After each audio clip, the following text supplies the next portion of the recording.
ಮಾನ್ಯ ಸ್ಪೀಕರ್ ಅವ್ರನ್ನ ಭೇಟಿ ಮಾಡಿ ನಮ್ಮ ಮನವಿಯನ್ನ ಸಲ್ಲಿಸಿದ್ರಿ. ವಿಧಾನಸಭೆಯಲ್ಲಾಗಿರುವಂತ ಘಟನೆ ವಿಧಾನಸಭೆ ಒಳಗಡೆಗೆ ಸೀಮಿತ ಆಗ್ಬೇಕಾಯ್ತು.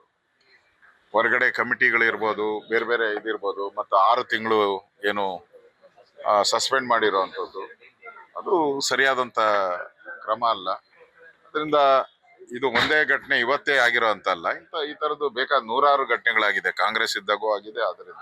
ಅದರಿಂದ ಈಗಾಗಲೇ ನಾವೆಲ್ಲ ಪತ್ರನೂ ಕೊಟ್ಟಿದ್ದೀರಿ. ನಾವೇನು ಸ್ಪೀಕರ್ಗೆ ಅಗೌರವ ಮಾಡಬೇಕು ಅಂತ ಏನಿಲ್ಲ, ಸ್ಪೀಕರ್ ಸ್ಥಾನಕ್ಕೆ ಅಗೌರವ ಮಾಡಬೇಕು ಅಂತ ಏನಿಲ್ಲ. ಆದ್ರೆ ಒಂದು ಪಕ್ಷವಾಗಿ ನಾವು ಹೋರಾಟ ಸಿಡಿ ವಿಚಾರವಾಗಿ ಹೋರಾಟ ಮಾಡಬೇಕಾಯ್ತು. ರಾಜಣ್ಣ ಅವರ ಸಿಡಿ ವಿಚಾರ, ಅದ್ರ ಬಗ್ಗೆ ನಾವು ಹೋರಾಟ ಮಾಡಿದ್ದೀರಿ ಪ್ರತಿಪಕ್ಷವಾಗಿ.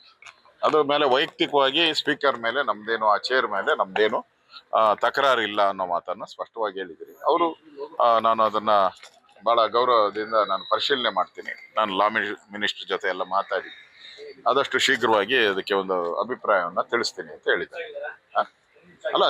ತಿಳಿಸ್ತೀನಿ ಅಂತ ಹೇಳಿದ್ದಾರೆ. ಮಾತಾಡಿ ಎಲ್ಲ ತಿಳಿಸ್ತೀನಿ. ನಮಗೂ ಸದನ ನಡಿಬೇಕು, ಸುಸೂತ್ರವಾಗಿ ನಡಿಬೇಕು ಅನ್ನೋದು ನಿಮ್ದು ಇದೆ, ನಮ್ದು ಅದೇ ಬೈಕೆ ಇದೆ. ಆ ದೃಷ್ಟಿಯಿಂದ ನಾನು ವಿಧಾನಸಭೆ ಒಳಗಡೆ ಆಗಿರೋದು ಇದು. ಅದರಿಂದ ನಾನು ಸರ್ಕಾರ ಜೊತೆ ಮಾತಾಡಬೇಕು. ಸರ್ಕಾರ ಜೊತೆ ಮಾತಾಡಿ ಇದಕ್ಕೆ ಒಂದು ಅಂತಿಮ ರೂಪವನ್ನ ಕೊಡ್ತೀನಿ ಅಂತ ಪಾಸಿಟಿವ್ ಆಗಿ ಮಾತಾಡಿದ್ದಾರೆ. ಪಾಸಿಟಿವ್ ಆಗಿ ಮಾತಾಡಿದ್ದಾರೆ ಅಂತ ಹೇಳಿ. ಇಷ್ಟು ದಿನದಿಂದ ಬೇರೆ ಬೇರೆ ಕೊಲೆಗಳಾಗ್ತಾ ಇತ್ತು, ರೇಪ್ಗಳಾಗ್ತಾ ಇತ್ತು, ಅದನ್ನೆಲ್ಲ ನೋಡಿದೀವಿ ನಾವು. ಸರ್ಕಾರ ಕಾನೂನು ಸುವ್ಯವಸ್ಥೆ ಕೈ ಚೆಲ್ಬಿಟ್ಟಿದೆ. ಈಗ ಪೊಲೀಸ್ ಅಧಿಕಾರಿಗಳಿಗೆ ಸಾವಿನ ಭಾಗ್ಯಗಳು ಬರ್ತಾ ಇದೆ. ಏನೇ ಇರ್ಬೋದು, ಆದ್ರೆ ಒಬ್ಬ ಪೊಲೀಸ್ ಅಧಿಕಾರಿ ಸತ್ತಿರುವಂಥದ್ದು ದೊಡ್ಡ ಸುದ್ದಿ ಆಗಿದೆ. ಇದರಿಂದ ಕರ್ನಾಟಕದಲ್ಲಿ ಕಾನೂನು ಸುವ್ಯವಸ್ಥೆ ಎಷ್ಟು ಹದಗೆಟ್ಟಿದೆ ಅನ್ನೋದು ಸ್ಪಷ್ಟವಾಗಿ ಅರ್ಥ ಆಗ್ತಾ ಇದೆ. ಕೂಡಲೇ ಸರ್ಕಾರ ಎಂಟ್ರಿ ಆಗಿ ಬೇಜವಾಬ್ದಾರಿ ಹೇಳಿಕೆಗಳನ್ನ ಕೊಡದೆ ಇದ್ರ ಮೇಲೆ ಸೂಕ್ತ ಕ್ರಮಗಳನ್ನ ತೆಗೆದುಬೇಕು. ಅಟ್ಲೀಸ್ಟ್ ಕರ್ನಾಟಕದಲ್ಲಿ ಪೊಲೀಸರು ಇದ್ದಾರೆ, ಪೊಲೀಸರು ಕ್ರಮ ತೆಗೆದುಕೊಳ್ತಾರೆ, ಪೊಲೀಸರು ಅವ್ರನ್ನ ಜೈಲಿಗಟ್ತಾರೆ ಅಪರಾಧಿಗಳನ್ನ ಅನ್ನೋ ಒಂದು ಭಾವನೆ ಹೊರಟೋಟಿದೆ. ಈಗ ಆ ಭಾವನೆನೇ ಇಲ್ಲ. ನಾವ್ ಏನ್ ಬೇಕಾದ್ರೂ ಮಾಡ್ಬೋದು, ಯಾರು ನಮ್ಮನ್ನ ಕೇಳೋರು ಹೇಳೋರು ಯಾರು ಇಲ್ಲ ಅನ್ನೋದು ಅಪರಾಧಿಗಳ ಮನಸ್ಸಲ್ಲಿ ಬಂದ್ಬಿಟ್ಟಿದೆ. ಅದರಿಂದ ಈ ಘಟನೆಗಳು ನಡೀತಾ ಇದೆ. ಅದು ಹೋಗ್ಬೇಕು ಅಂದ್ರೆ ಈ ಇಲಾಖೆ ಸರಿಯಾಗಿ ಕೆಲಸ ಮಾಡಬೇಕು. ಈ ಇಲಾಖೆಯನ್ನ ಯಾರು ನಡೆಸ್ತಾ ಇದ್ದಾರೆ ಅನ್ನೋದು ಜನಗಳಿಗೆ ಇನ್ನೂ ಯಕ್ಷ ಪ್ರಶ್ನೆ. ಅದರಿಂದ ಸರ್ಕಾರ ಬದುಕಿದೆಯೋ ಸತ್ತಿದೆಯೋ ಅನ್ನೋದು ಇದಕ್ಕೆ ಒಂದು ಸ್ಯಾಂಪಲ್ ಅಷ್ಟೇ. ಮಾನ್ಯ ಸ್ಪೀಕರ್ ಅವ್ರನ್ನ ಭೇಟಿ ಮಾಡಿ ನಮ್ಮ ಮನವಿಯನ್ನ ಸಲ್ಲಿಸಿದ್ರಿ. ವಿಧಾನಸಭೆಯಲ್ಲಾಗಿರುವಂತ ಘಟನೆ ವಿಧಾನಸಭೆ ಒಳಗಡೆಗೆ ಸೀಮಿತ ಆಗ್ಬೇಕಾಯ್ತು. ಹೊರಗಡೆ ಕಮಿಟಿಗಳಿರ್ಬೋದು, ಬೇರೆ ಬೇರೆ ಇದಿರ್ಬೋದು, ಮತ್ತು 6 ತಿಂಗಳು ಏನು ಸಸ್ಪೆಂಡ್ ಮಾಡಿರುವಂಥದ್ದು ಅದು ಸರಿಯಾದಂತ ಕ್ರಮ ಅಲ್ಲ. ಅದರಿಂದ ಇದು ಒಂದೇ ಘಟನೆ ಇವತ್ತೇ ಆಗಿರೋ ಅಂತಲ್ಲ, ಈ ತರದ್ದು ಬೇಕಾದ 100 ಘಟನೆಗಳಾಗಿದೆ. ಕಾಂಗ್ರೆಸ್ ಇದ್ದಾಗೂ ಆಗಿದೆ. ಅದರಿಂದ ಈಗಾಗಲೇ ನಾವೆಲ್ಲ ಪತ್ರನೂ ಕೊಟ್ಟಿದ್ದೀರಿ. ನಾವೇನು ಸ್ಪೀಕರ್ಗೆ ಅಗೌರವ ಮಾಡಬೇಕು ಅಂತ ಏನಿಲ್ಲ, ಸ್ಪೀಕರ್ ಸ್ಥಾನಕ್ಕೆ ಅಗೌರವ ಮಾಡಬೇಕು ಅಂತ ಏನಿಲ್ಲ. ಆದ್ರೆ ಒಂದು ಪಕ್ಷವಾಗಿ ನಾವು ಹೋರಾಟ ಸಿಡಿ ವಿಚಾರವಾಗಿ ಹೋರಾಟ ಮಾಡಬೇಕಾಯ್ತು. ರಾಜಣ್ಣ ಅವರ ಸಿಡಿ ವಿಚಾರ, ಅದ್ರ ಬಗ್ಗೆ ನಾವು ಹೋರಾಟ ಮಾಡಿದ್ದೀರಿ ಪ್ರತಿಪಕ್ಷವಾಗಿ. ಅದ್ರ ಮೇಲೆ ವೈಯಕ್ತಿಕವಾಗಿ ಸ್ಪೀಕರ್ ಮೇಲೆ ನಮ್ದೇನು, ಆ ಚೇರ್ ಮೇಲೆ ನಮ್ದೇನು ತಕರಾರು ಇಲ್ಲ ಅನ್ನೋ ಮಾತನ್ನ ಸ್ಪಷ್ಟವಾಗಿ ಹೇಳಿದಿರಿ. ಅವರು ನಾನು ಅದನ್ನ ಬಹಳ ಗೌರವದಿಂದ ನಾನು ಪರಿಶೀಲನೆ ಮಾಡ್ತೀನಿ. ನಾನು ಲಾ ಮಿನಿಸ್ಟರ್ ಜೊತೆ ಎಲ್ಲ ಮಾತಾಡಿ ಆದಷ್ಟು ಶೀಘ್ರವಾಗಿ ಅದಕ್ಕೆ ಒಂದು ಅಭಿಪ್ರಾಯವನ್ನ ತಿಳಿಸ್ತೀನಿ ಅಂತ ಹೇಳಿದ್ದಾರೆ. ತಿಳಿಸ್ತೀನಿ ಅಂತ ಹೇಳಿದ್ದಾರೆ. ಮಾತಾಡಿ ಎಲ್ಲ ತಿಳಿಸ್ತೀನಿ. ನಮಗೂ ಸದನ ನಡಿಬೇಕು, ಸುಸೂತ್ರವಾಗಿ ನಡಿಬೇಕು ಅನ್ನೋದು ನಿಮ್ದು ಇದೆ, ನಮ್ದು ಅದೇ ಬೈಕೆ ಇದೆ. ಆ ದೃಷ್ಟಿಯಿಂದ ನಾನು ವಿಧಾನಸಭೆ ಒಳಗಡೆ ಆಗಿರೋದು ಇದು. ಅದರಿಂದ ನಾನು ಸರ್ಕಾರ ಜೊತೆ ಮಾತಾಡಬೇಕು. ಸರ್ಕಾರ ಜೊತೆ ಮಾತಾಡಿ ಇದಕ್ಕೆ ಒಂದು ಅಂತಿಮ ರೂಪವನ್ನ ಕೊಡ್ತೀನಿ ಅಂತ ಪಾಸಿಟಿವ್ ಆಗಿ ಮಾತಾಡಿದ್ದಾರೆ. ಪಾಸಿಟಿವ್ ಆಗಿ ಮಾತಾಡಿದ್ದಾರೆ ಅಂತ ಹೇಳಿ. ಇಷ್ಟು ದಿನದಿಂದ ಬೇರೆ ಬೇರೆ ಕೊಲೆಗಳಾಗ್ತಾ ಇತ್ತು, ರೇಪ್ಗಳಾಗ್ತಾ ಇತ್ತು, ಅದನ್ನೆಲ್ಲ ನೋಡಿದೀವಿ ನಾವು. ಸರ್ಕಾರ ಕಾನೂನು ಸುವ್ಯವಸ್ಥೆ ಕೈ ಚೆಲ್ಬಿಟ್ಟಿದೆ. ಈಗ ಪೊಲೀಸ್ ಅಧಿಕಾರಿಗಳಿಗೆ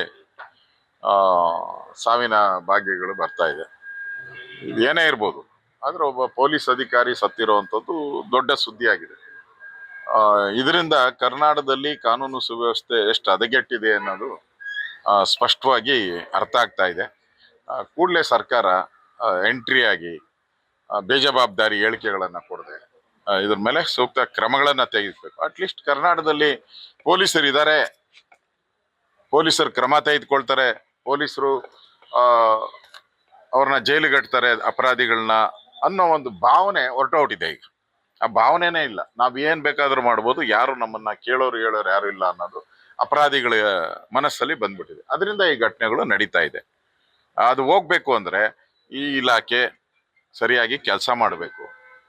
ಈ ಇಲಾಖೆಯನ್ನ ಯಾರು ನಡೆಸ್ತಾ ಇದ್ದಾರೆ ಅನ್ನೋದು ಜನಗಳಿಗೆ ಇನ್ನೂ ಯಕ್ಷ ಪ್ರಶ್ನೆ.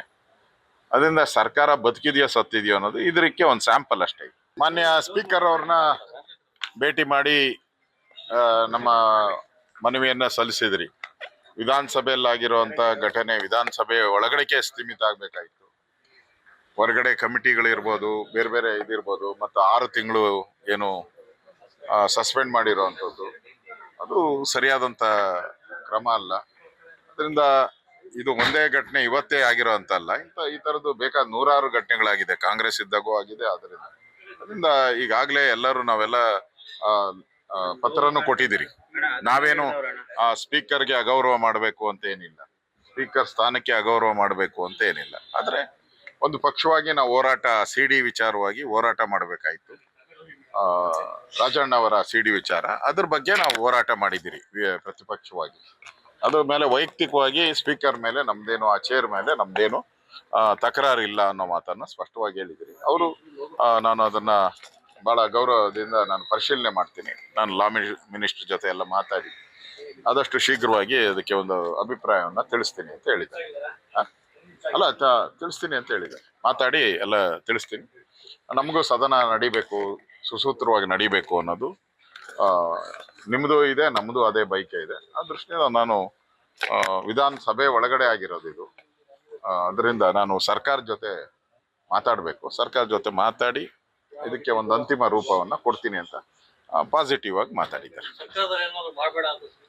ಪಾಸಿಟಿವ್ ಆಗಿ ಮಾತಾಡಿದ್ದಾರೆ ಅಂತ ಹೇಳಿ. ಇಷ್ಟು ದಿನದಿಂದ ಬೇರೆ ಬೇರೆ ಕೊಲೆಗಳಾಗ್ತಾ ಇತ್ತು, ರೇಪ್ಗಳಾಗ್ತಾ ಇತ್ತು, ಅದನ್ನೆಲ್ಲ ನೋಡಿದೀವಿ ನಾವು. ಸರ್ಕಾರ ಕಾನೂನು ಸುವ್ಯವಸ್ಥೆ ಕೈ ಚೆಲ್ಬಿಟ್ಟಿದೆ. ಈಗ ಪೊಲೀಸ್ ಅಧಿಕಾರಿಗಳಿಗೆ ಸಾವಿನ ಭಾಗ್ಯಗಳು ಬರ್ತಾ ಇದೆ. ಇದು ಏನೇ ಇರ್ಬೋದು, ಆದ್ರೆ ಒಬ್ಬ ಪೊಲೀಸ್ ಅಧಿಕಾರಿ ಸತ್ತಿರುವಂಥದ್ದು ದೊಡ್ಡ ಸುದ್ದಿ ಆಗಿದೆ. ಇದರಿಂದ ಕರ್ನಾಟಕದಲ್ಲಿ ಕಾನೂನು ಸುವ್ಯವಸ್ಥೆ ಎಷ್ಟು ಹದಗೆಟ್ಟಿದೆ ಅನ್ನೋದು ಸ್ಪಷ್ಟವಾಗಿ ಅರ್ಥ ಆಗ್ತಾ ಇದೆ. ಕೂಡಲೇ ಸರ್ಕಾರ ಎಂಟ್ರಿ ಆಗಿ ಬೇಜವಾಬ್ದಾರಿ ಹೇಳಿಕೆಗಳನ್ನ ಕೊಡದೆ ಇದ್ರ ಮೇಲೆ ಸೂಕ್ತ ಕ್ರಮಗಳನ್ನ ತೆಗೆದುಬೇಕು. ಅಟ್ಲೀಸ್ಟ್ ಕರ್ನಾಟಕದಲ್ಲಿ ಪೊಲೀಸರು ಇದ್ದಾರೆ, ಪೊಲೀಸರು ಕ್ರಮ ತೆಗೆದುಕೊಳ್ತಾರೆ, ಪೊಲೀಸರು ಅವ್ರನ್ನ ಜೈಲಿಗಟ್ತಾರೆ ಅಪರಾಧಿಗಳನ್ನ ಅನ್ನೋ ಒಂದು ಭಾವನೆ ಹೊರಟೋಟಿದೆ ಈಗ. ಆ ಭಾವನೆನೇ ಇಲ್ಲ. ನಾವ್ ಏನ್ ಬೇಕಾದ್ರೂ ಮಾಡ್ಬೋದು, ಯಾರು ನಮ್ಮನ್ನ ಕೇಳೋರು ಹೇಳೋರು ಯಾರು ಇಲ್ಲ ಅನ್ನೋದು ಅಪರಾಧಿಗಳ ಮನಸ್ಸಲ್ಲಿ ಬಂದ್ಬಿಟ್ಟಿದೆ. ಅದರಿಂದ ಈ ಘಟನೆಗಳು ನಡೀತಾ ಇದೆ. ಅದು ಹೋಗ್ಬೇಕು ಅಂದ್ರೆ ಈ ಇಲಾಖೆ ಸರಿಯಾಗಿ ಕೆಲಸ ಮಾಡಬೇಕು. ಈ ಇಲಾಖೆಯನ್ನ ಯಾರು ನಡೆಸ್ತಾ ಇದ್ದಾರೆ ಅನ್ನೋದು ಜನಗಳಿಗೆ ಇನ್ನೂ ಯಕ್ಷ ಪ್ರಶ್ನೆ. ಅದರಿಂದ ಸರ್ಕಾರ ಬದುಕಿದೆಯೋ ಸತ್ತಿದೆಯೋ ಅನ್ನೋದು ಇದಕ್ಕೆ ಒಂದು ಸ್ಯಾಂಪಲ್ ಅಷ್ಟೇ.